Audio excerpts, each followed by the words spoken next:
amigos, tengan todos ustedes muy buenas tardes. Gracias por estar en un día sábado. Gracias por conectarse. La idea de este nuevo webinar, 17 a las 7, hoy día 17 de julio, es para tratar de develar desde el punto de vista de la seguridad del paciente y probablemente de la salud pública, el por qué la OMS puso sobre la mesa el tema del parto respetuoso y una atención segura para el recién nacido y la madre. Y un eslogan movilizador: actúe ahora para un parto seguro y respetuoso. Interesante sobre todo porque cuando uno tiene una mirada chilena y no libre de sesgos, es altamente probable que las cifras en lo que a resultados obstétricos se refiere, Chile es un país en Latinoamérica que tiene buenos resultados. Sin embargo, nos moviliza a pensar en que tenemos que hacer algo más por un parto seguro, por un parto respetuoso. Es por eso que hemos invitado hoy en la tarde a dos médicos que tienen un andar y una visión muy especial. Me refiero al doctor Jorge Hermida del Ecuador, Fundación para la Investigación y Gestión de Servicios de Salud, FIGES del Ecuador, y actual director del programa en Colombia, República Dominicana del Institute for Healthcare Improvement, IHI, Estados Unidos. El doctor Hermida es un hombre enamorado de la salud pública. Por esa razón quisimos darle a él el énfasis central de esta reunión, para que posteriormente nos acompañe el doctor Ego Guzmán, presidente de Asociación de Sociedades Científicas en Chile, Asociación de Sociedades Científicas Médicas en Chile, ASOCIMED, presidente de la Sociedad Chilena de Ginecología y Obstetricia, SOCHOG, miembro de todas las organizaciones internacionales que tengan que ver con alguna cosa de la obstetricia, y de un currículum impresionante en el hacer de la obstetricia nacional, latinoamericana y mundial. Y queremos preguntarles a ellos por qué OMS coloca sobre la mesa la atención segura a la madre y al recién nacido como el eslogan principal para el día más importante del año, probablemente en aquellos que amamos la seguridad del paciente, que es el día 17 de septiembre. Así que sin más, y decirles que contamos con el apoyo de ISQA, International Society in Quality in Healthcare, de ERNS, la European Researcher Networking on Second Victims, y especialmente algún apoyo de OMS en esta iniciativa. Así que con placer dejo con ustedes al doctor Jorge Hermida. Estimado maestro, buenas tardes. Entonces voy a empezar. Primero que nada, pues un saludo cordialísimo y muchas gracias.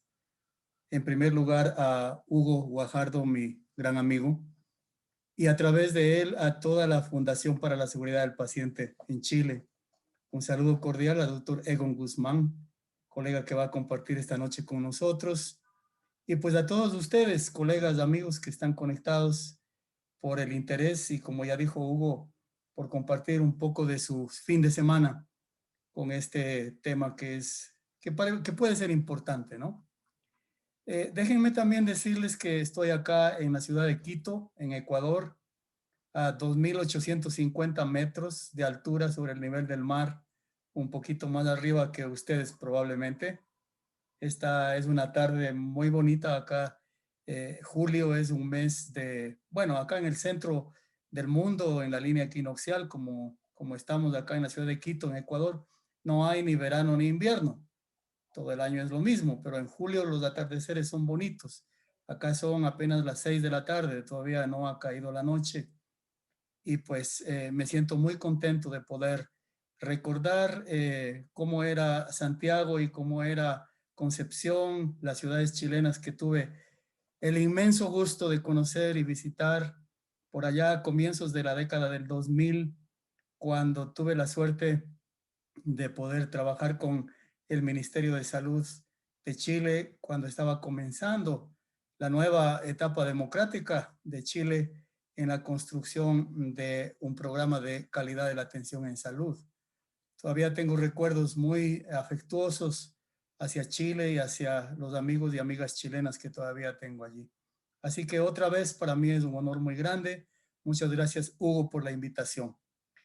Y pues Hugo me ha pedido que comparta algunas ideas y tal vez algunas experiencias a propósito, como ya dijo él mismo, de que la Organización Mundial de la Salud para este día de la seguridad mundial del paciente nos ha puesto este eslogan que ustedes ven en pantalla. Actúe ahora por un parto seguro y respetuoso. Y Hugo y tal vez muchos otros se han preguntado, ¿por qué será que la Organización Mundial de la Salud puso este lema para este año en el Día de la Seguridad del Paciente? ¿Qué razones podría haber tenido la OMS? Y yo añadí acá en el título de esta presentación una pregunta más. ¿Cuánto aplica para América Latina este mensaje de la Organización Mundial de la Salud? ¿O será que allá en Ginebra solo estaban pensando en África o tal vez en el sur de Asia? Pero ¿cuánto aplica esto para América Latina? Así que un poco alrededor de eso son algunas reflexiones. Bueno, cuando hablamos de salud materna, lo primero que pensamos siempre en salud pública es en la mortalidad materna, ¿no?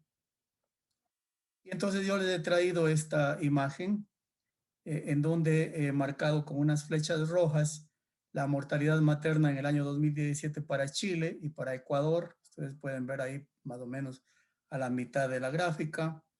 La imagen de la derecha es el porcentaje de variación del 2000 al 2017. Entonces, ustedes pueden ver que Chile realmente es el país que menos razón de mortalidad materna tiene en toda América Latina. Lo primero que está ahí es la Organización de Países de Europa, de la Comunidad de Comercio. Pero pues Chile tiene una razón de mortalidad materna muy baja, de 13 por 100.000 nacidos vivos, y un porcentaje de reducción del 2000 al 2017 realmente importante, de menos 58%.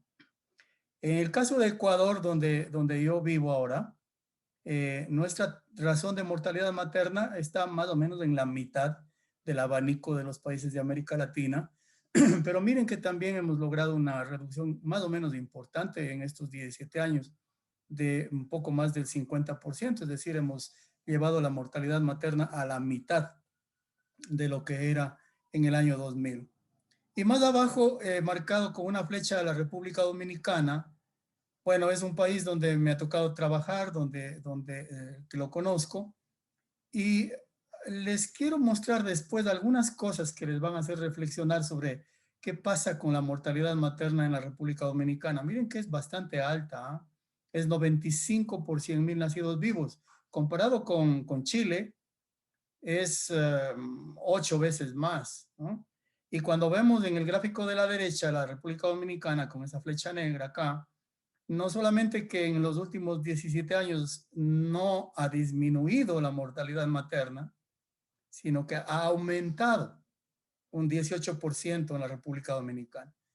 Recuerden el caso de la República Dominicana porque luego vamos a ver cómo yo quiero recordarles qué pasa con la atención institucional del parto, qué pasa con la atención prenatal y si eso se relaciona o no con la mortalidad materna.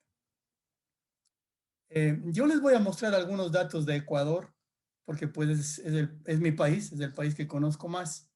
Eh, a la izquierda tienen una gráfica que muestra la evolución de la mortalidad materna en los últimos 25, 27 años, y ustedes no tomen en cuenta la línea negra, que es una línea con ajustes, la línea azul y la línea anaranjada del gráfico de la izquierda son estimaciones de Naciones Unidas y nuestro propio sistema de estadística en salud del ministerio, ¿no?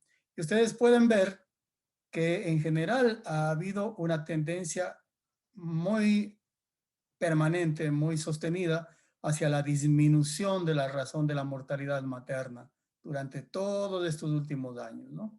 Bueno, 25 años descendiendo constantemente la mortalidad materna en Ecuador. Pero miren lo que pasa con el gráfico más pequeño que está a la derecha. Acá les puse el número de muertes maternas, no la razón de mortalidad materna, sino el número crudo. Porque lo que quiero mostrarles es que en este año 2020, no solamente que no ha continuado la tendencia hacia el descenso de la mortalidad materna que hemos visto en los últimos 25 años, sino que ha habido un incremento enorme. 68 muertes maternas adicionales en el año 2020, y con esas 68 muertes maternas adicionales volvimos a los niveles de hace 12 años. Es decir, en reducción de muerte materna, acá en mi país, colegas chilenos, nosotros perdimos un poco más de una década. Bueno, no quería detenerme mucho en el análisis, pero déjenme contarles que la mayoría de estas muertes maternas extraordinarias que sucedieron el año pasado, como ustedes ya lo estarán sospechando, tienen una razón, y es la pandemia del COVID-19.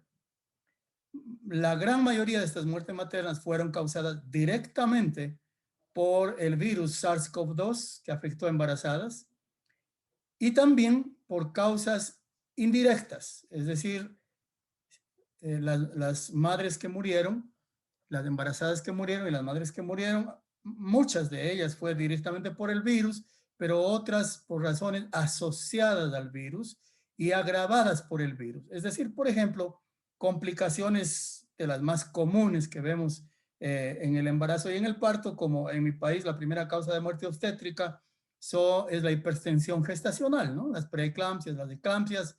En tercer lugar, la hemorragia postparto, que no son asociadas directamente al COVID-19, pero como los hospitales estuvieron dedicados completamente a la pandemia, entonces no tuvieron la misma capacidad de atención, y muchas mujeres con complicaciones obstétricas fallecieron cuando no debían haber fallecido. De tal manera que el tema de muerte materna es un tema que se vuelve a poner sobre el tapete con una intensidad y una urgencia brutal, diría yo, a causa de la pandemia del COVID-19 en el año pasado y también en el 2021. Todavía no tenemos datos del 2021, pero estoy seguro de que está pasando cosa similar.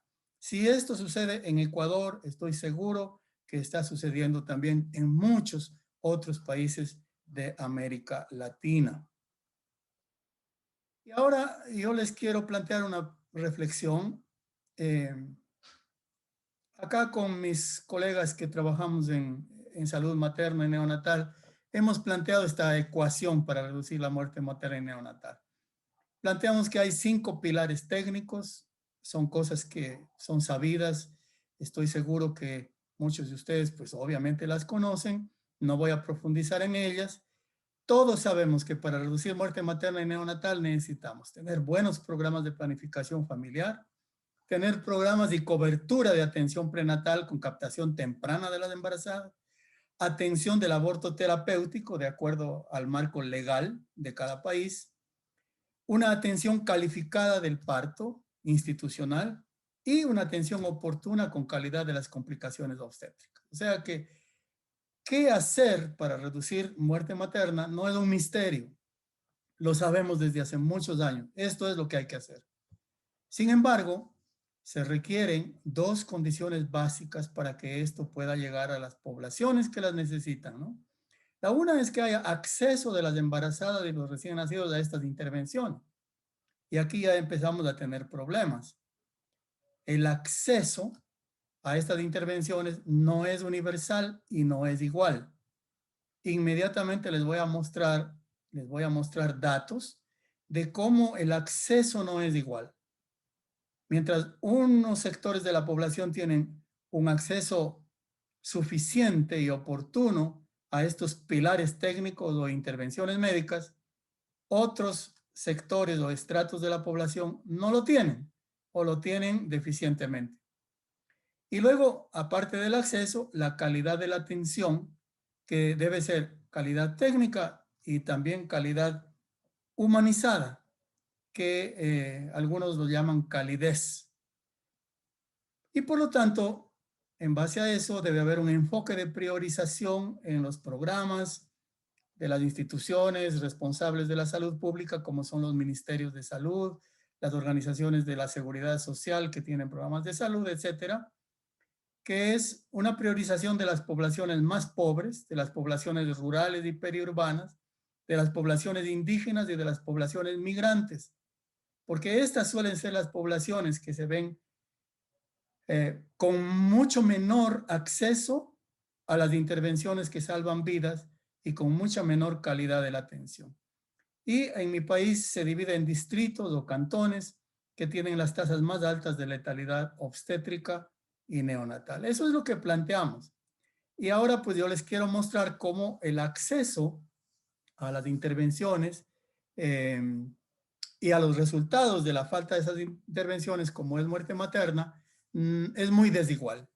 Y este es quizás el primer mensaje que traigo, el primer mensaje grande. Y yo digo, puede ser que la OMS está pensando en eso, al menos nosotros pensamos acá. En Ecuador pensamos en eso cuando decimos por qué la OMS pone sobre el tapete el tema de un parto seguro.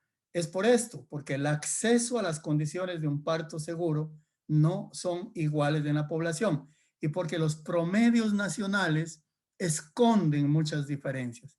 Entonces miren ustedes la gráfica de arriba a la izquierda muestra la razón de mortalidad materna entre las provincias de mi país de Ecuador. Mi país está dividido en provincias. La línea roja transversal es el promedio nacional de razón de mortalidad materna, que más o menos está en 50, 55 por 100,000 nacidos vivos. Pero miren ustedes que hay provincias que tienen menos de 20, mientras que hay otras provincias que tienen casi 150 de razón por 100,000 nacidos vivos. Entonces, no debemos dejarnos llevar por los promedios nacionales cuando hablamos de razón de mortalidad materna, porque estos promedios esconden diferencias geográfico-poblacionales muy importantes. Profundizando un poquito más en las diferencias, el gráfico de arriba a la derecha les muestra la razón de mortalidad materna por etnia en mi país. Entonces, comparen ustedes, por favor, la razón de mortalidad materna de la barra roja a la izquierda, que es la razón en la población indígena, que es casi 95 muertes por cada 100,000 nacidos vivos, con la población de etnia mestiza, que es la mitad de eso. Ya que en mi país, ser mujer indígena y estar embarazada le significa el doble de riesgo de morir que si no fuera indígena. Esta es la inequidad en la distribución de la muerte materna. Y pues los de abajo, los gráficos de abajo, los dos, muestran esas inequidades en la muerte materna comparado con el nivel o establecido por el nivel de instrucción de la madre, ¿no? Entonces, en el de abajo a la izquierda, la línea roja es mujeres embarazadas que murieron y que no tuvieron ningún nivel de instrucción, y la línea verde son mujeres de instrucción de nivel superior, universitaria. Vean las diferencias enormes a lo largo de los años en razón de mortalidad materna. Y el de la izquierda abajo muestra lo mismo también por nivel de instrucción entre mujeres que no tienen ninguna instrucción o solamente escuela primaria comparada con mujeres que llegaron a la universidad. En resumen, la muerte materna no se distribuye igualmente en cualquier país. Se distribuye muy inequitativamente y golpea mucho más fuerte a las poblaciones, como ya dije antes, pobres, rurales, indígenas. Si es que ahora vamos a analizar las intervenciones que reducirían la muerte materna, como es por ejemplo la atención prenatal, vemos que tampoco se distribuyen uniformemente. Este gráfico les muestra el porcentaje de mujeres en edad fértil en diferentes países de América Latina. Curiosamente en este gráfico no está ni Chile ni Ecuador, pero bueno, que tuvieron al menos 4 visitas prenatales durante su embarazo. Y los pequeños círculos son rangos de ingreso económico, de tal manera que, por ejemplo, si ustedes toman, vamos a decir, Nicaragua, acá a la derecha, las mujeres que tuvieron un más alto ingreso económico, el círculo blanco, tienen casi el 90% de ellas tuvieron 4 visitas prenatales, pero en el círculo abajo azul, las que tuvieron el más bajo quintil de ingreso económico, apenas el 60% de ellas tuvieron 4 visitas prenatales, y así en todos los países. Entonces, también las intervenciones que podrían reducir la muerte materna, como es la atención prenatal, no se accede uniformemente, no se accede efectivamente. Y pues acá vamos a hablar del parto institucional como otro factor de la atención que reduce marcadamente la muerte materna. Este gráfico lo que muestra es una relación negativa entre la atención institucional del parto y la reducción de muerte materna. Ustedes ven que la línea punteada va de arriba hacia abajo. ¿Qué significa? Que países como Chile, que está acá a la izquierda arriba en un círculo rojo, que tienen el 100% de atención institucional del parto, miren ustedes, en el eje vertical, en el círculo arriba a la izquierda Chile, el 100% de atención institucional del parto también tienen una tasa de muerte, una razón de muerte materna muy bajita. Entonces, a más parto institucional, menor muerte materna, en general, ¿no? Pero acuérdense que yo les pedí recordar el caso de la República Dominicana. Y acá está, en otro círculo rojo, la República Dominicana, arriba y al centro. La República Dominicana también tiene una atención institucional del parto similar a la de Chile. Más del 95% de las mujeres que dan a luz en la República Dominicana lo hacen en un hospital. Y sin embargo, miren la diferencia enorme entre Chile y la República Dominicana en la razón de muerte materna. Mientras Chile tiene 13, Dominicana tiene 100 por 100.000 nacidos vivos. Pero en ambos países la atención institucional del parto es la misma, lo cual nos hace pensar mucho en la calidad de la atención del parto. Entonces, no es solamente acceso, es también la calidad. Bueno, y acá rápidamente, otra vez volviendo a mi país, a Ecuador, miren las diferencias en acceso a planificación familiar, arriba a la izquierda, diferencias entre urbano y rural, 2014-2018, nacimientos institucionales arriba a la derecha, por etnia, también son diferencias muy grandes, y atención prenatal abajo por nivel de instrucción de la madre, ¿no? Lo dicho, creo que lo he demostrado, ¿no? El acceso a las intervenciones como atención prenatal, atención institucional del parto, planificación familiar, es muy desigual en nuestros países de América Latina. Primer mensaje, la atención obstétrica es muy inequitativa. Vamos al segundo mensaje. Para mi segundo mensaje, he traído este modelo que es muy conocido, ¿no? Hace muchos años, Margaret Koblinski de Mother Care planteó el modelo de las 3 demoras y el camino de la muerte materna. Y planteó que para que una muerte materna se produzca, comienza por el reconocimiento o la falta de reconocimiento de la complicación, problemas en la decisión de buscar atención, problemas en el acceso a la atención adecuada y por último, problemas en la provisión oportuna de cuidados obstétricos de calidad. ¿Por qué he traído este gráfico acá?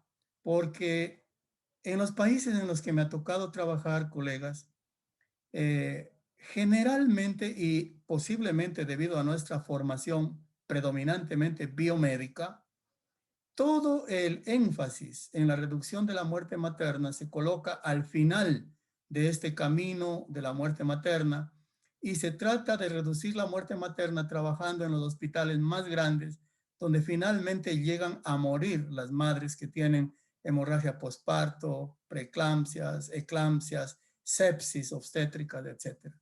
Y no se pone la suficiente atención en las etapas previas a la llegada de la embarazada con una complicación obstétrica al hospital.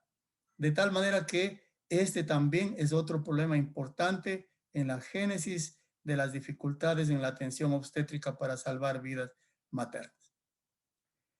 Pero bueno, alguien al estar pensando en el auditorio esta tarde, bueno, ese probablemente es un problema de otros países, pero en Chile, con la razón de muerte materna tan bajita que tenemos, ventajosamente hemos logrado superar estos problemas.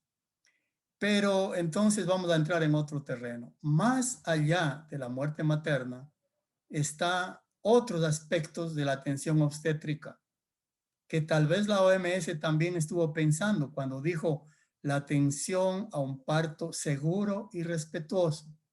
Y yo les he traído acá a nuestro colega primigenio Hipócrates, que dijo, primum non nocere, primero, no hacer daño. Y con eso me voy a referir a los procedimientos innecesarios y potencialmente perjudiciales en la atención del parto, que tal vez no causan muertes maternas, pero sí causan morbilidades, insatisfacción eh, y problemas de salud. Las cesáreas innecesarias, y lo pongo en primer lugar porque este es un problema en aumento que afecta importantemente la salud de las madres y de sus familias. La episiotomía de rutina, tactos vaginales repetidos e innecesarios durante la labor de parto, la ruptura artificial o decolamiento de las membranas ovulares por razones que no son razones médicas, la inducción o aceleramiento del trabajo de parto con uterotónicos sin una indicación válida, la canalización intravenosa de rutina en el trabajo de parto, el catéter urinario de rutina, la posición de litotomía obligada para el parto. Todos estos son procedimientos innecesarios y perjudiciales. Para no alargarme mucho, solo me voy a referir y a profundizar un poquito en algunos de ellos, nada más. Y pues les invito a pensar cómo será la situación de estos aspectos en su propia práctica médica, en la institución donde ustedes trabajan y en la salud pública de Chile. Cesáreas innecesarias. Este gráfico nos muestra la tasa de cesáreas en 27 países de Latinoamérica y el Caribe. Y miren, yo acá les puse con línea roja Chile y Ecuador. Nos llevamos un poco, estamos cerca de la medalla, pero no de la medalla por mérito, sino por demasiada cesárea.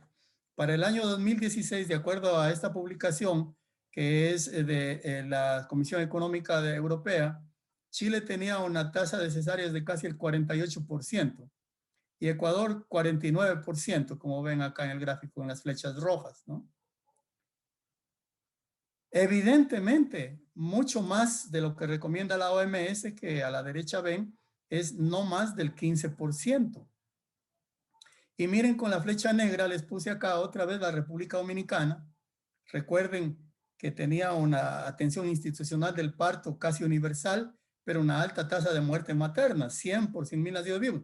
Bueno, República Dominicana se lleva la medalla, tiene casi 58 punto algo por ciento de cesáreas, con una tasa de mortalidad materna de 100 por 100.000 nacidos vivos y una atención universal institucional del parto. La tasa real de cesáreas se duplicó en los 15 años y sigue para arriba. Y deberíamos preguntarnos, ojalá hubiera más tiempo para discutir, ¿cuáles son las causas de que crezca las cesáreas innecesarias? ¿Cuáles son las verdaderas causas? Hay estudios que han profundizado. ¿Cuáles son los riesgos? ¿Quién decide hacer una cesárea? ¿En parte la madre o más el médico? ¿Y qué lleva a estas decisiones? Hablando de un parto respetuoso y digno, como nos convoca la OMS en este Día Mundial de la Seguridad del Paciente, estamos hablando de irrespeto y maltrato durante el parto en América Latina. ¿Existe irrespeto y maltrato durante el parto? Bueno, para ello yo he buscado la documentación y la mejor que encontré es una revisión sistemática y un metaanálisis muy serio en 5 países de América Latina. Esta publicación, que la tienen acá a la derecha, que está en la revista Panamericana de Salud Pública de la OPS, nos dice que la prevalencia de irrespeto y maltrato durante el parto fue del 39% y la medida agregada durante el parto fue de 43%. O sea que el irrespeto y el maltrato durante el parto no son cosas raras, no son fenómenos aislados, más bien es un problema prevalente. Y dentro de ello, yo solamente he traído la episiotomía rutinaria acá en esta tabla que está en verde, a la izquierda y abajo, con tasas de episiotomía de varios países de América Latina. Son datos un poco antiguos, es verdad, ¿no? Es posible que haya cambiado, pero las cifras son enormes, gigantes, ¿no? Por ciento de partos con episiotomía en la Argentina el 80%, en Brasil 94%, pero incluso en países europeos muy altas tasas de episiotomía, cuando la episiotomía de rutina definitivamente no está recomendada por la OMS y las revisiones sistemáticas de la Cochrane nos indican que no son indicadas para prevenir, como se cree, por ejemplo, desgarros de tercer y cuarto grado o para facilitar el tercer periodo del parto. La inducción o aceleramiento del trabajo de parto con uterotónicos no es recomendada por la OMS. Miren lo que dice la OMS, ¿no? Acá está la cita abajo. Que el trabajo de parto no se acelera naturalmente hasta alcanzar un umbral de dilatación del cuello de 5 centímetros. Por consiguiente, no recomienda la OMS el uso de intervenciones médicas para acelerar el trabajo de parto como la estimulación con oxitocina o con cualquier otro uterotónico antes del umbral de 5 centímetros. Bueno, pero esto se da. ¿Y cuáles son las razones? Puede ser que muchas veces es la comodidad de quien tiene que atender el parto en un hospital, la impaciencia de esperar el progreso natural de la labor del parto. ¿Quién decide administrar uterotónicos? Se pide un consentimiento informado con la información de los riesgos a la madre para administrarle uterotónicos en el trabajo de parto o no. Y otras prácticas frecuentes no recomendadas que también es importante tomar en cuenta y que pues no tenemos tiempo para profundizar en ellas, pero se dan, suceden en nuestros hospitales en América Latina, son los tactos vaginales repetidos en la labor de parto. No sé si en Chile todavía los estudiantes de medicina van a los hospitales públicos, pero en muchos de nuestros países, ¿cuándo y cómo aprenden los estudiantes de medicina a dimensionar el progreso de la labor de parto, la dilatación y el borramiento? A través de que muchos de ellos hacen tactos vaginales de la misma paciente como parte de su formación. La ruptura artificial o decolamiento de las membranas ovulares, la canalización intravenosa de rutina en el trabajo de parto, el catéter urinario de rutina y la posición de litotomía para el parto, que está ampliamente demostrada que no es la posición que fisiológicamente ayuda mejor a el trabajo de parto, al parto mismo y al alumbramiento. Y sin embargo, es muchísimo más cómodo para quien atiende o atendemos los partos estar sentados en nuestro taburete con la paciente con las piernas de arriba en estribos, en una posición que evidentemente no es ni la más cómoda para ella, ni tampoco la mejor fisiológicamente hablando, como han demostrado muchos estudios bien llevados. Pero sin embargo, la posición de litotomía es la más frecuente en todos los hospitales. Entonces, con esto, yo digo tal vez cuando la OMS mencionó un parto respetuoso para el Día de la Seguridad de la Paciente, a lo mejor estuvo pensando en esto. Bueno, violencia obstétrica. Esta es una palabra fuerte, ¿no? Suena duro, violencia obstétrica. ¿Hay violencia obstétrica? ¿Existe violencia obstétrica? ¿Se debe siquiera mencionar la palabra violencia obstétrica? Veamos lo que dice la OMS. Y estas palabras son duras, pero son de la OMS. En todo el mundo, muchas mujeres sufren un trato irrespetuoso y ofensivo durante el parto en los centros de salud, que no solo viola los derechos de las mujeres a una atención respetuosa, sino que también amenaza sus derechos a la vida, a la salud, la integridad física y la no discriminación. Esta declaración de la OMS reclama un accionar más enérgico, diálogo, investigación y apoyo en relación con este importante problema de salud. Acá a la derecha tienen la declaración de la OMS, que la pueden encontrar en el sitio web de ellos, ¿no? La Secretaría de Salud de México fue un poquito más allá y dijo que existe en muchos hospitales un trato deshumanizador, un abuso de la medicalización y una patologización de los procesos naturales, que trae consigo la pérdida de la autonomía y de la capacidad de decisión de parte de las mujeres mismas. Otros deciden por ellas y sin consultarlas y sin consentimiento informado durante su embarazo, parto y puerperio, menguando así sus derechos humanos. Bueno, pero para un parto digno y respetuoso no solamente hay que evitar todas estas prácticas que son no recomendadas y potencialmente dañinas, pero sí hay prácticas recomendadas que se sabe que son favorables y que hacen bien a la madre y a su familia, como es dejarle escoger a la parturienta la posición que ella prefiera para dar a luz.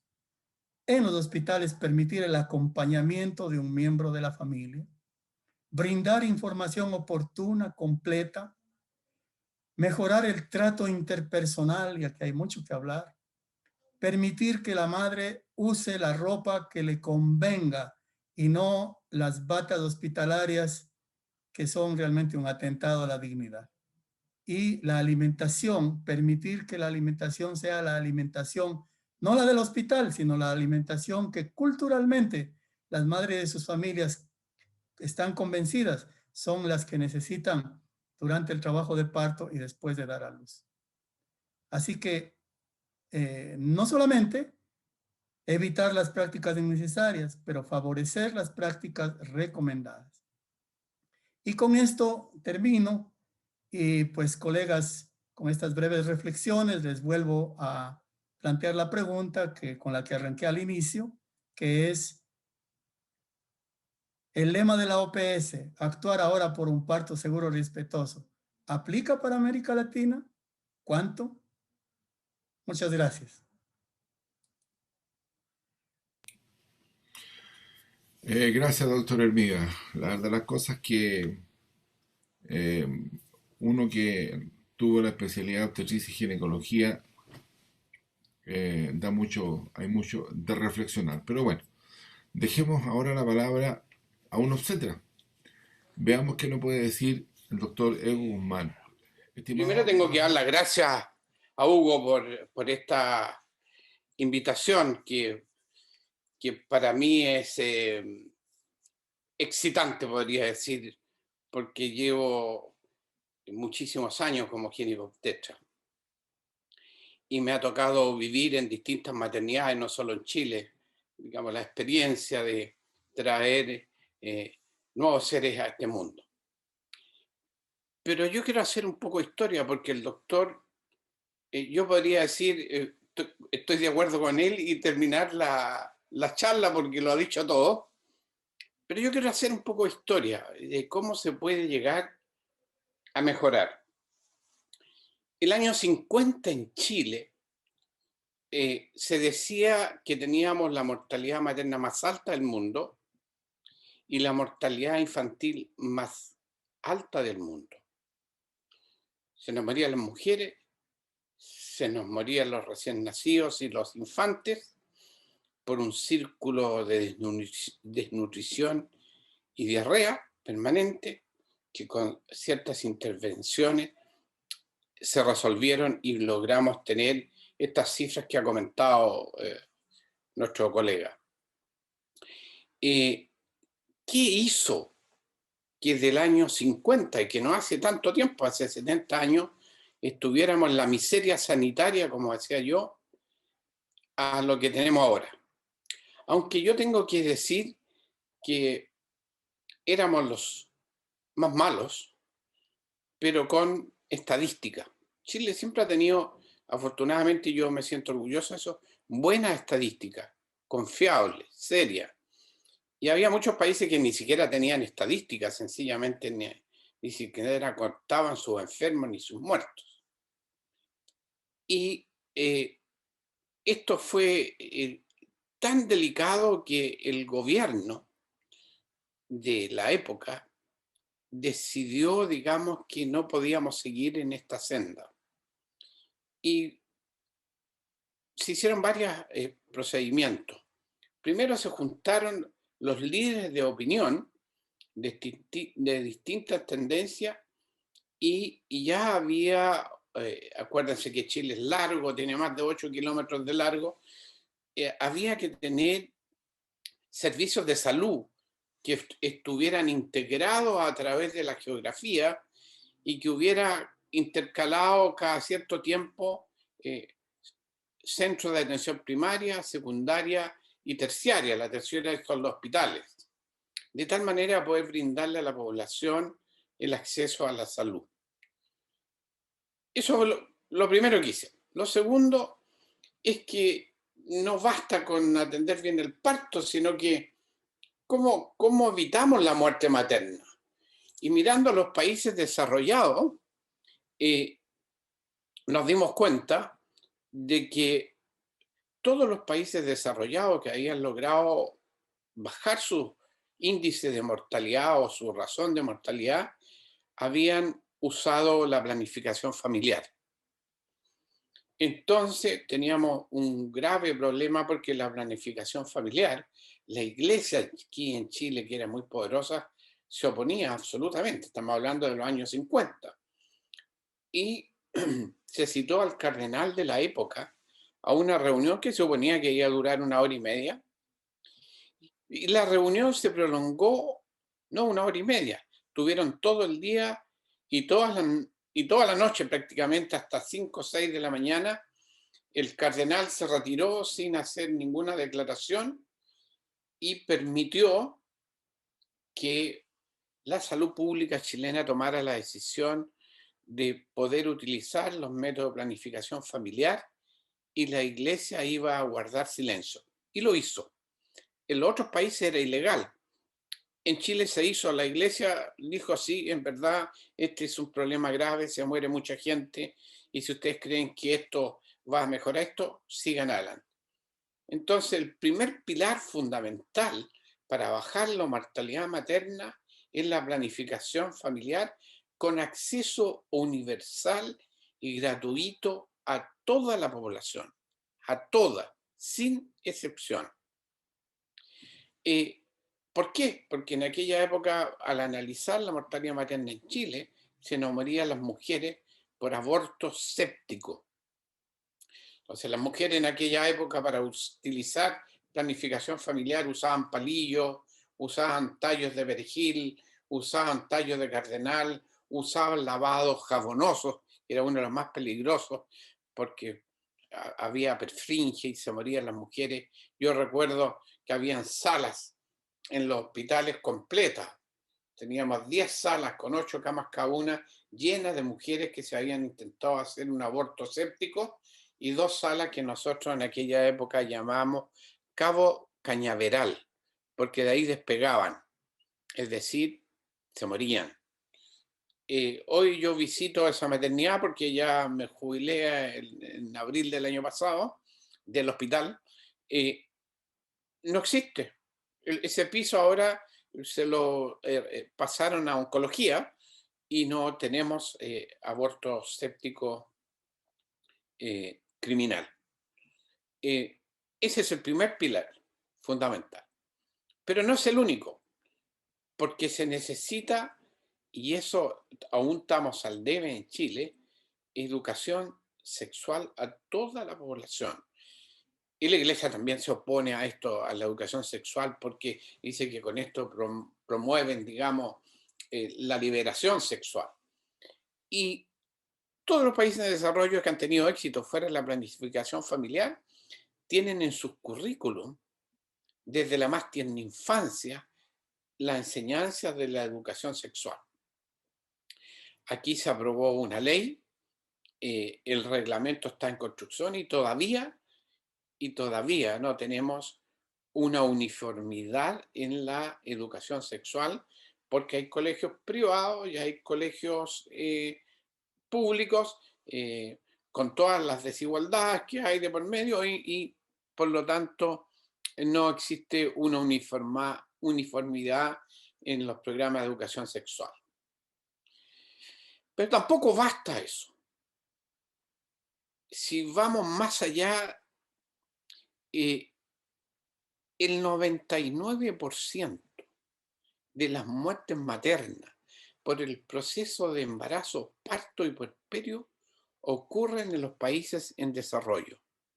O sea, en los países más pobres del mundo es donde se presenta la mortalidad materna. Y si tú vas a África, y por eso yo admiro tanto, no sé si ustedes conocen al doctor Lalonde, que ha sido un verdadero misionero en África, donde tienen una sola camilla para tener parto y tuvo el parto una, sacan a la mujer rápidamente y ponen a otra y no ni siquiera alcanzan a limpiar esa camilla que está ensangrentada entera para atender un parto tras otro. Y ahí están una de las cosas que dijo también el doctor, es los 3 delays, porque mucha población nativa encuentra que tener el parto en un hospital es denigrante. Y es denigrante porque para el resto de sus congéneres significa que no son capaces, como mujer, de dar luz a un hijo. Entonces, es bien curioso porque hay una parte cultural que es difícil de luchar contra ella. Pero también está la extrema pobreza. La extrema pobreza, por ejemplo, yo les podría contar que se muere un niño cada 3,5 segundos, niños menores de 5 años, por hambre.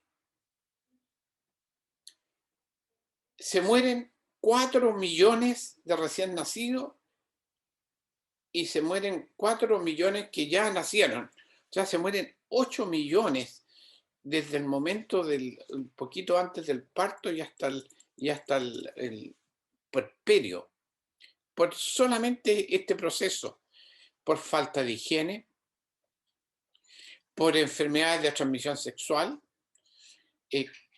2/3 de las enfermedades de transmisión sexual en el mundo ocurren en los países en desarrollo.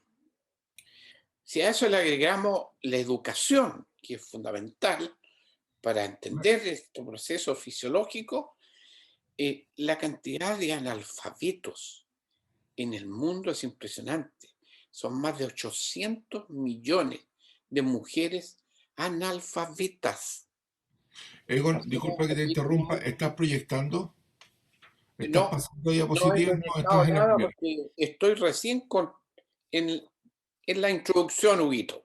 Ok, le colocas por favor después a presentar y grande. Ya, Gracias.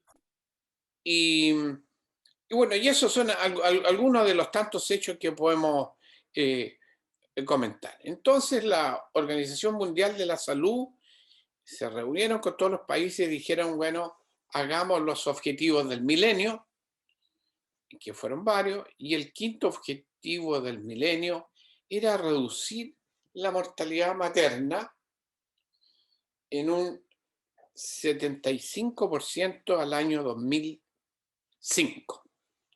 Y aquí empiezo mi presentación, digamos, formal. No tengo ningún conflicto de interés en esta presentación.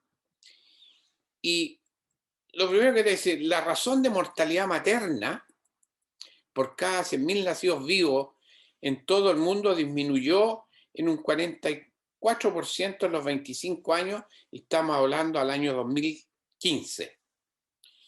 Bajó de 385 a 359. Y después, al año 90, a 216 por 100 nacidos vivos. Es decir, hubo una baja a raíz de esta, de este programa de la Organización Mundial de la Salud. El número anual de muertos maternas disminuyó en un 43%, casi 500.000 personas a 300.000 desde el año 90 al año 2015. El riesgo global aproximadamente de muerte materna a lo largo de vida se redujo significativamente de una muerte por cada 73 mujeres a 1 por 180. Aquí tenemos un gráfico muy decidor entre lo que pasa entre el mundo desarrollado y de nuestros países en vías de desarrollo. Y ustedes ven ahí los que se mueren antes parto, intraparto, la primera semana puerperio, de 2 a 4 y después. Y ven ustedes en azul los países desarrollados y en rojo los países en desarrollo. 70% de las muertes maternas y el 57% de las muertes perinatales ocurren en nuestros países en vía de desarrollo. Y yo les voy a mostrar así un esquema, hice una revisión, yo me acuerdo al año 2015, por país. Uruguay es uno de los que tiene una de las mortalidades más bajas de Sudamérica y de Latinoamérica. Yo diría que hoy en día incluso mejor que Chile. Es el primer país que logró prácticamente casi llegar al quinto objetivo del milenio al año 2015. Aquí tenemos Chile. El año 2008 tenía 26%, después 25%, el año 2015 22%. Llegamos a tener 12%, que aparece en la diapositiva de nuestro colega. Pero posteriormente hemos tenido una serie de eventos inesperados y hemos tenido una inmigración impresionante de venezolanos, bolivianos, peruanos, ecuatorianos también, algunos de Argentina, y muchos de ellos vienen sin ningún control prenatal y sin ningún examen a tener el parto, porque aquí en Chile no se le provee el parto a nadie, y el parto es gratuito para todas las mujeres que llegan a Chile. Esto era un poco para ver, digamos, cuál era la tendencia, pero sigamos por países. Ahí tienen Brasil, al año 2015 como 45, 44 exactamente. Argentina 52. Bolivia, aquí hay un triqui porque Bolivia puso una tasa de mortalidad por cada 100, por cada 1000 habitantes y no por cada 100.000. Por lo tanto, Bolivia está muy disparado hacia arriba y eso ya lo vamos a ver en las curvas siguientes. Ecuador, tu país, amigo mío, el año 2008 tenía 140, el año 2010 tenía 110 y al año 2015 tenía 64. Colombia, 85, 92, 64. Perú, 68 al 2015. Venezuela, 95. Paraguay, 132. Surinam, 155. Y Guayana, 229. Tengo que agregar además que la meta para Latinoamérica de la OMS era de 40 por 100.000. Y solamente 2 países lograron eso, que es Uruguay y Chile. El resto de los países no logró llegar a la meta del quinto objetivo del milenio. Y aquí ustedes tienen la historia, ¿ves? Uruguay, Chile, Brasil y Guayana, y eso que aquí no pusimos Haití. Esto un poquito para ver no solo Sudamérica, sino que también Latinoamérica. Entonces ustedes aquí encuentran para el 2015, Argentina 52, Bolivia 206, ¿cierto? Ecuador 64, Haití 359 muertes maternas por cada 100.000 recién nacidos vivos. Es decir, Latinoamérica es variopinto. Tenemos países que están con programas y con desarrollos distintos. Esto era en Brasil, ya lo había presentado ya. Argentina, Bolivia, me fui para atrás. Ecuador, Perú, Venezuela, Paraguay, Guayana, lo que le acaba de presentar y donde estábamos. Entonces, me voy a saltar esta. Este es el cuadro que mostraba cuál era la reducción porcentual de la mortalidad materna entre el año 90 y el 2010 y la proyección hasta 2015 para todos los países de Latinoamérica. Y ustedes ven, por ejemplo, que el primer corte se hizo el año 2010. Y si ustedes ven, se fijan que el año 2010 solamente 2 países lograron cumplir este quinto objetivo, y para el año 2015 pensábamos que ninguno de los países lo iba a lograr, y yo creo que el que estuvo más cerca fue Uruguay, seguido de Chile. Si uno mira la curva, esto era el objetivo del milenio, así debiera haber descendido la mortalidad materna hasta el año 2015, y sin embargo la curva va lejos de eso, y se requería del año 2005 para acá una pendiente pero enorme para poder cumplir el quinto objetivo, y la tendencia estimada va por allá arriba. Y resulta que lo que quería la OMS era que nosotros llegáramos aquí a 40, cosa que no se logró. Aquí un cuadro parecido, digamos, para indicar algunos países, fundamentalmente para mostrar a nuestros amigos paraguayos, algo similar a lo que tú mostraste, pero aquí nosotros incluimos en esta diapositiva a Haití. Mira Haití cómo está. Porque Haití, de alguna manera, es un país nuestro.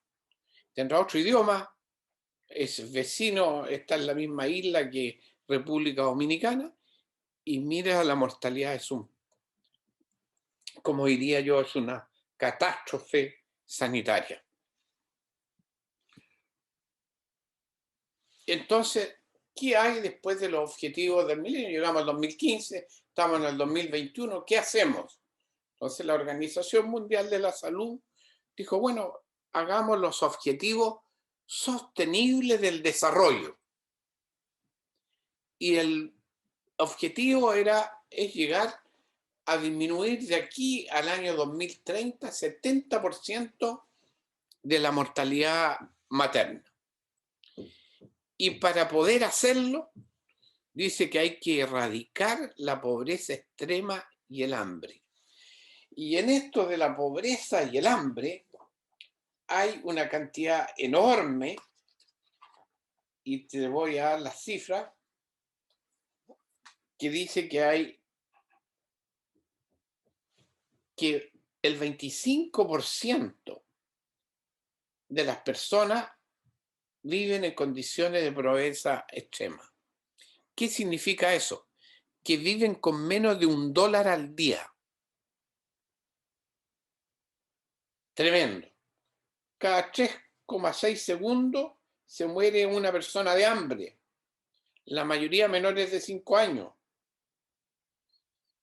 120 millones de mujeres que desean utilizar métodos anticonceptivos para espaciar y limitar su embarazo no pueden hacerlo porque carecen de acceso a información, educación y consejería sobre planificación familiar. 104 millones de niños y niñas se encuentran fuera del sistema educativo, que es el segundo objetivo sostenible. 800 millones de personas analfabetas en el mundo. 83 países en desarrollo, la mitad ha alcanzado la paridad de género en la educación primaria. Menos de una quinta parte ha alcanzado el mismo objetivo en el nivel secundario y solo 4 lo han alcanzado en el nivel terciario. Más de 100 países siguen imponiendo cuotas y pagos de varios tipos a la educación. Es decir, la tarea que tenemos es inmensa. Promover la igualdad entre los géneros y la autonomía de la mujer. Y eso todos los días. Vemos los femicidios. Vemos que la mujer al mismo trabajo gana el 70% de lo que gana el hombre por hacer exactamente el mismo trabajo. El otro gran objetivo sostenible del desarrollo es reducir la mortalidad infantil. Y cada año mueren 4 millones, y ya lo había dicho esto, de niños en el primer mes de vida. Y aproximadamente la misma cantidad nacen muertos. Y el 99% de esto ocurre en los países en desarrollo. Y fíjate que los estudios de la OMS dicen que bastarían solamente $3 diarios para salvar la vida de un recién nacido en los sectores de bajos ingresos. Cada año 30 millones de niños y niñas no reciben vacunación. Ahora que estamos incluso en pandemia, imagínate esto.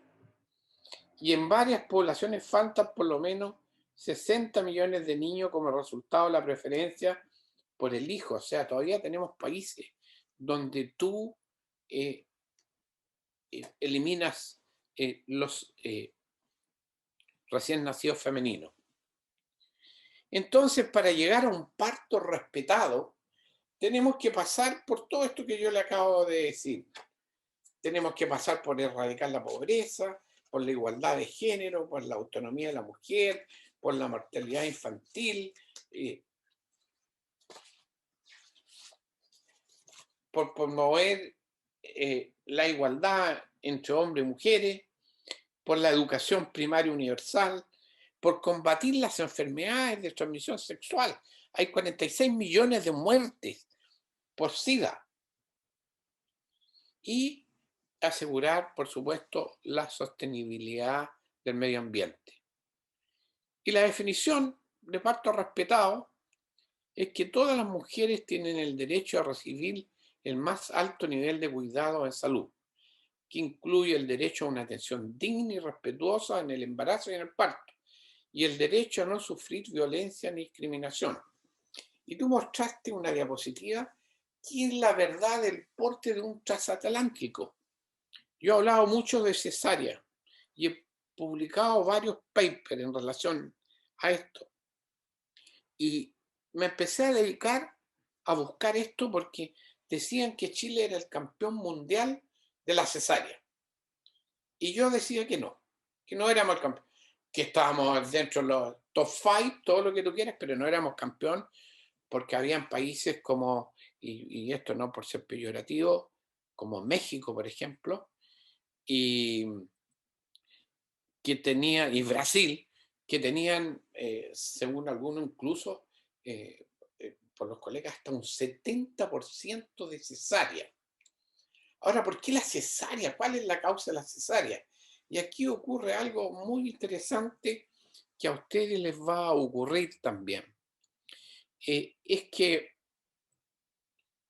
en la medida que los ginecobstetras con experiencia, por no decirle viejos, se están retirando de la obstetricia y los residentes nuevos no alcanzan a aprender a atender parto en podálicas, no alcanzan a cómo hacer forceps en forma adecuada o vacuum, y se encuentran y salen a un mundo en que que no saben lo que le va a ocurrir, los mandan a un pueblo determinado y no saben cuándo le va a tocar atender un parto.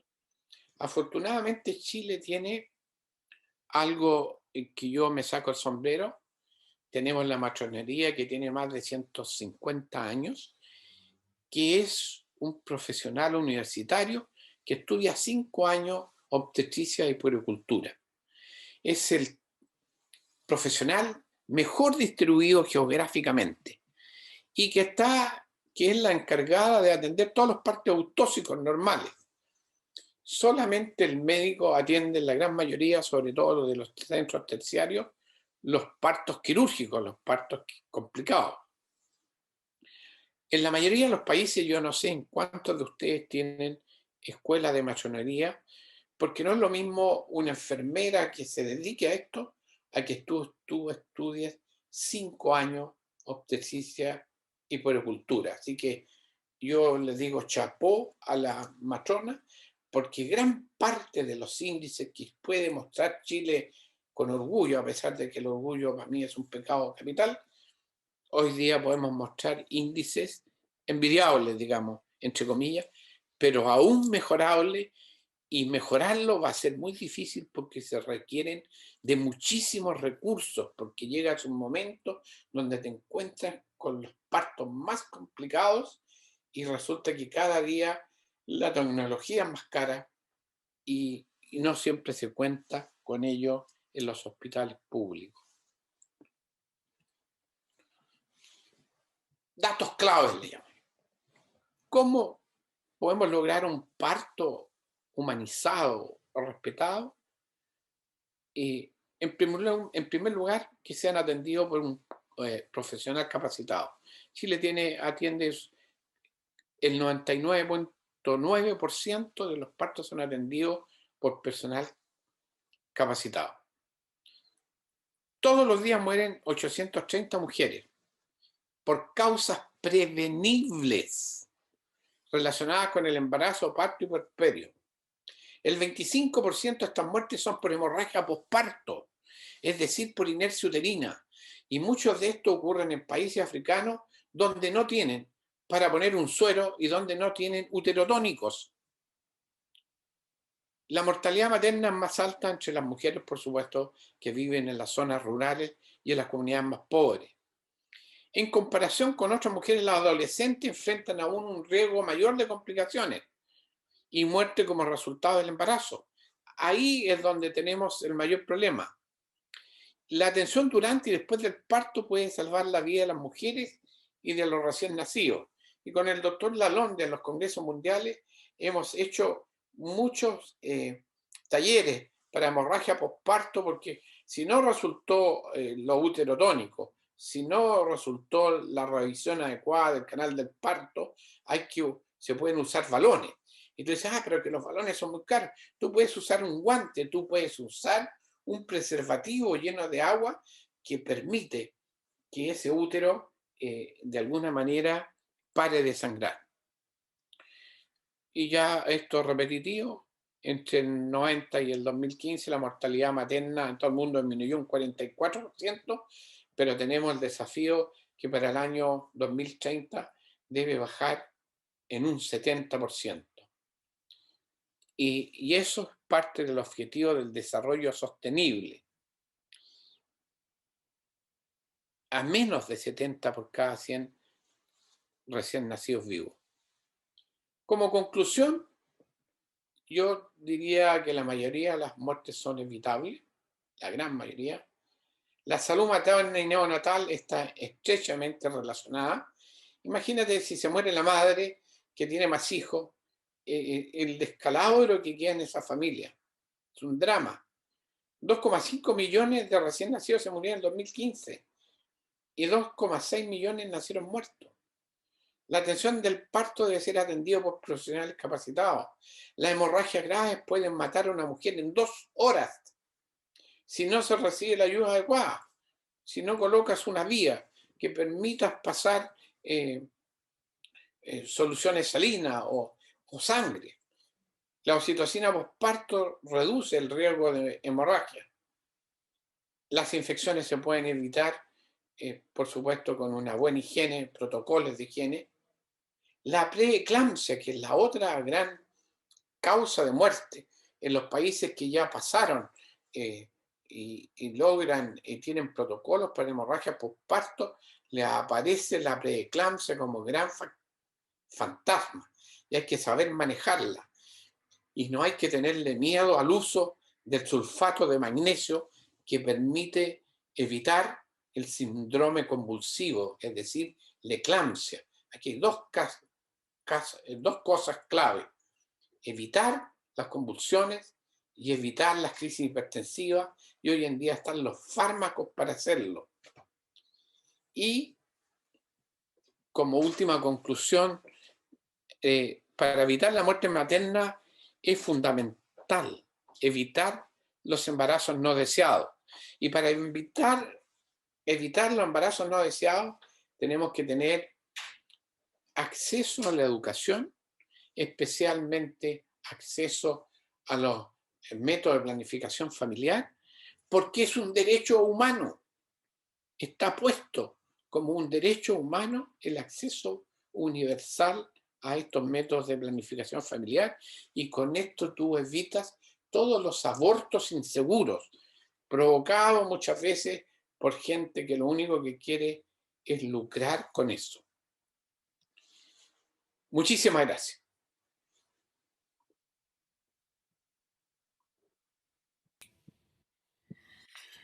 Estimados colegas, la verdad las cosas que, como les dije al comienzo de mi obstetricia inicial, la verdad las cosas que cuesta y da un gusto tremendo escuchar el cómo hacíamos la obstetricia hace 30 años atrás y el cómo hay que hacer la obstetricia ahora. Sin ninguna duda, yo comparto en alguna parte de las palabras que dijo el doctor Guzmán, en el sentido que por lo menos en Chile yo creo que hay que hacer un gran homenaje al gremio de lo que significa ser matrona. Yo creo que muchas veces la acción de la matrona pasa desapercibida o simplemente no se le ha dado el valor que corresponde en realidad. Pero los resultados obstétricos perinatales y de puericultura que tenemos en Chile, yo creo que sin ninguna duda se deben a lo que tú dijiste, digamos, la presencia, la formación de la matrona y su distribución geográfica en todo nuestro país. Eh, por otro lado, yo creo que claramente el tema es que eh, ambos países tenemos grandes cosas de los resultados, digamos. Claramente los resultados son buenos en muchos países de Latinoamérica. Y yo creo que resultados de planificación familiar, atención del parto, de la agricultura, todo eso tenemos buenos resultados. Pero sin ninguna duda en el cómo atendemos, en el cómo estamos, en el cómo hacemos, yo creo que es ahí donde estamos un poco en el debe. Ahora, Egon, desde una pregunta, ¿no hiciste tú ninguna referencia al concepto de violencia obstétrica en tu experiencia? ¿Qué significa para ti eso de violencia obstétrica y cómo ves tú el fenómeno aquí en Chile? Bueno, yo creo que hemos ido teniendo y hemos ido adquiriendo experiencia a través del tiempo. Tenemos varios programas en varias maternidades de Chile, donde primero le llamamos parto humanizado, y hay un manual del cual me tocó participar, que está en el ministerio, que está disponible. Usted pone MinSal y sale parto humanizado, donde te enseñan primero, porque muchas mujeres llegan a la primera contracción, llegan a la maternidad y no están preparadas para entrar a una sala de preparto. Entonces hay salas especiales donde pueden estar con su familia, donde lo hacen jugar con algunas pelotas, pueden tomarse tinas de baño caliente, pueden... Y por lo tanto, solamente se admiten, salvo por supuesto que haya patología, se admiten a preparto cuando esa paciente tenga por lo menos 4 a 5 centímetros de dilatación. Es decir, cuando realmente esté en trabajo de parto. Y sí, si llamamos parto respetado, también se ha pasado el péndulo para otro lado. O sea, si yo le digo a la señora puje, no significa que la estoy agrediendo. Y mucha gente confunde eso. Ahora, hoy en día prácticamente todas las maternidades chilenas están acompañadas de su pareja, que no es necesariamente el esposo. Pero con el COVID y la pandemia esto ha venido a cambiar muchísimo. Hoy en día, por razones sanitarias, no entra ningún familiar ni nada a acompañar a la mujer, cosa que eso te puede dar una tranquilidad psicológica, pero pones en riesgo, digamos, de alguna manera la posibilidad de contaminación. Estamos mejorando, estamos tomando conciencia de que debemos ser mucho más cuidadosos y mucho más delicados en la atención del parto. Yo creo que no hay cosa más hermosa para mí que traer un nuevo ser al mundo y traerlo en las mejores condiciones posibles, condiciones de higiene, condiciones de bienestar de la mujer y con un trabajo en equipo con las matronas, con el neonatólogo y con el anestesista, porque acuérdate que las mujeres, hay mujeres que tienen umbrales para el dolor muy distintos y hay algunas que sí requieren a lo mejor un poquito de anestesia o sedación. Nos falta mucho para aprender. Estamos todavía al debe, Hugo. Caminando en eso, caminando vamos. Doctor Hermida, bueno, hemos llegado al final. Muchas gracias por haber estado una vez más. Como de costumbre, extraordinaria su presentación. Si gustas hacer algún comentario final, Jorge, te lo agradecería. Hugo, nada más, una vez más agradecerte muchísimo a ti por la invitación. Me ha encantado compartir esta noche con el doctor Egon Guzmán. Felicitaciones, doctor Guzmán, por su excelente presentación. Agradecer mucho a la Fundación por la Seguridad del Paciente de Chile, pues y a todos los que han estado esta noche. Un gran abrazo para mis amigos y amigas chilenos. Muchas gracias, Hugo.